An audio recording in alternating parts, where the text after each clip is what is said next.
আগামী 24 ঘন্টার ভিতরে এই লীগের শীর্ষ সন্ত্রাসী তুষার যে 4 তারিখ প্রকাশ্য অস্ত্র নিয়ে আমাদের উপরে হামলা করেছে তাকে আগামী 24 ঘন্টার ভিতরে গ্রেফতার করে আইনের আওতায় নিয়ে আসতে হবে।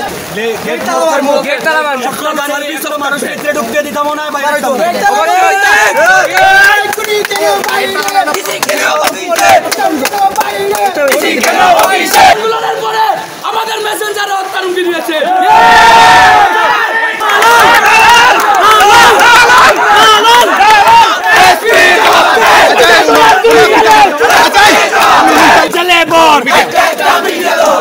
একটা দালাল দর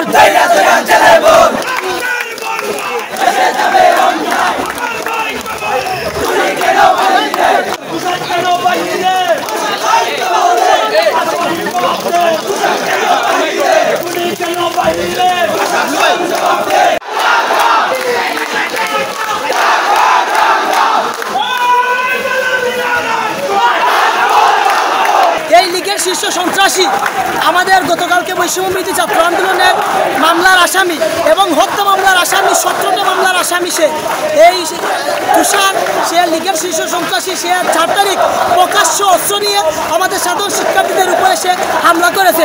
সে নাকি গতকাল এই হাইকোর্টে জামিন পেয়ে আমাদের জেলখানা থেকে সে নাকি মুক্ত পেয়েছে এবং আমরা যে বিষয়টা আমরা লক্ষ্য করতে পারছি সে মুক্ত পাওয়ার সাথে সাথেই তার যে ঠুকাই এবং লীগের যারা দূষণরা বিগত সময়ে যারা একটু স্তব্ধ ছিল, যারা এই বিগত সময় লীগের দূষণ যারা ছিল তার যে সহযোগী তুষারের সহযোগী তারা ফেসবুকে বিভিন্নভাবে হুমকি দিচ্ছে এবং আমাদের যারা ছাত্র ভাইরা রয়েছে যারা জীবন বাজি রেখে জুলাই আন্দোলনে অংশগ্রহণ করেছিল এই তুষারের দূষণরা তাদেরকে জীবন মরণের হুমকি দিচ্ছে।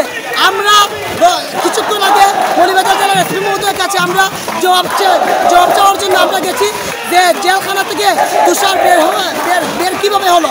সে যখন হাইকোর্টে জামিন পেয়ে জেলখানা থেকে বের হলো তখন আপনার ডিবি কি করলো? বিগত আওয়ামী নিষিদ্ধকরণের দাবিতে একটানা 3 দিন রাজপথে আমরা ছিলাম, কিন্তু ওই সকলের প্রেস ক্লাবের কোনো মিডিয়া দালাল আমাদের সাথে ছিল না।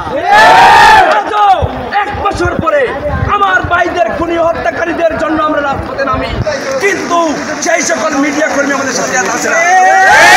এখন আমরা বৃষ্টিতে ভিজতেছি 10 মিনিটের ভিতরে ডিসি মহোদয় উনি নিচে নামতে হবে। এতক্ষণ থেকে আমরা নিচে এখানে স্লোগান দিচ্ছি, বৃষ্টিতে ভিজতেছি, কিন্তু উনি এখনো কোথায় যেন বসে আছেন। 10 মিনিটের আগে নামতে হলো, উনি নিচে নামতে হবে। ছাত্র জনতার সিদ্ধান্ত রাজপথ থেকে হবে।